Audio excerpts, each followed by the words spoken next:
السلام عليكم ورحمة الله وبركاته. اللهم صل وسلم وبارك على سيدنا محمد.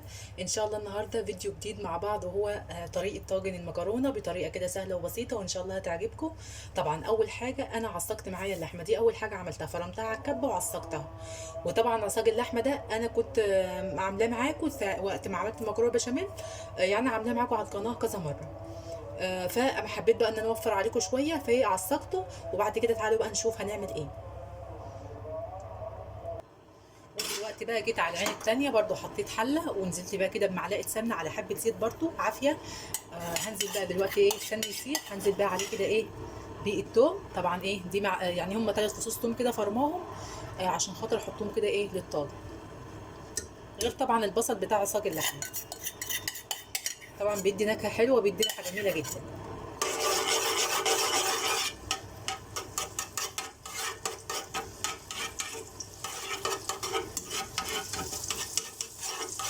طبعا ريحة التوم يدوبها طلعت عليا اهو.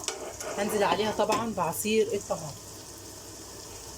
طبعا عصير الطماطم انا عصرته كده في الخلاط، وطبعا صفيته برده كده في حله وجبته كده على طول عشان خاطر نستخدمه على طول اهو.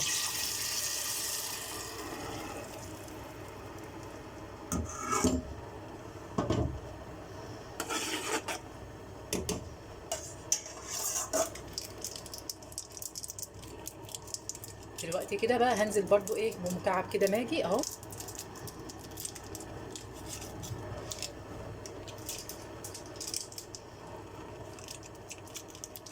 هنزل كده بمكعب ونص.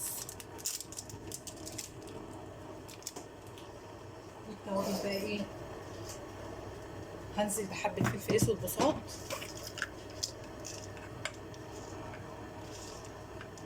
اهو، وحبه كمون،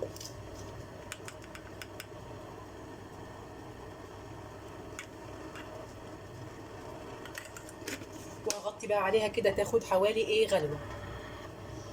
هغطي عليها بقى تاخد غلوه كده، وهسيبها كده على النار.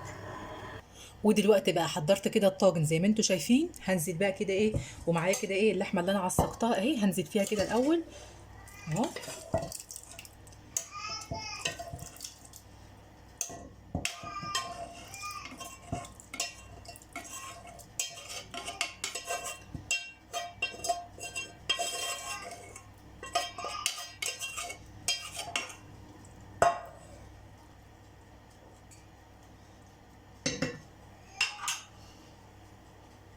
وحضرت برده كده كيس مكرونه اللي هو القلم ده اهو.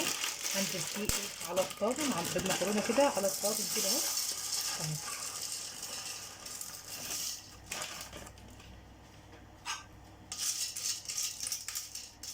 ودلوقتي بقى انا سايبه كده الطماطم تاخد كده غلوه غلوه على النار، وبعدين هنشوفها مع بعض ونشوف هنعمل ايه تاني. ودلوقتي بقى خلاص ادي الطماطم كده والصلصه خدت غلوه كده على النار. دلوقتي بقى هنزلها. دلوقتي ادي الطاجن معايا اهو. هنزل بقى طبعا ايه بادي الصلصه اللي انا كنت عاملاها اهو. ثانيه واحده.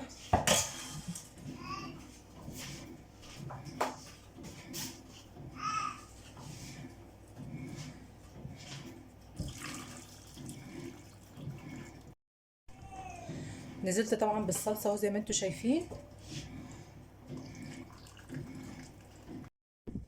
الصلصه لازم كده تكون مغطيه الطاجن بتاعك اهو زي ما انتم شايفين. دلوقتي بقى هغطيه وادخله الفرن كده على درجه حراره 250. وبعد كده اول ما يخرج ان شاء الله باذن الله انا هوريه لكم. طبعا انا كنت مسخنه النار الاول، دلوقتي وانا شغاله، ودلوقتي بقى هدخله. دلوقتي بقى خلاص الطاجن بدأ يتشرب الصلصه بتاعته اهو. خلاص بقى هدي عليه النار خالص خالص خالص اهو. ودلوقتي بقى خلاص اهو الطاجن بعد ما نزل من على النار اهو. اهو طبعا ايه مستوي خالص وجميل. اتمنى بقى لو الفيديو عجبكم ما تبخلوش عليا كمان بقى، لو هتيجي تقدميه ولا حاجه بتجيبي الطبق وطبعا تنزلي فيه، بس عشان انا مش هقدم الاكل دلوقتي وخايفه ان هو يبرد، هخليه في الطاجن كده لحد ما ابدا اقدمه. طبعا مستوي خالص ومفيش اي مشكله خالص اهو. اتمنى بقى بتجيبي بقى الطبق وتقومي قلبه الطاجن على الطبق بالظبط.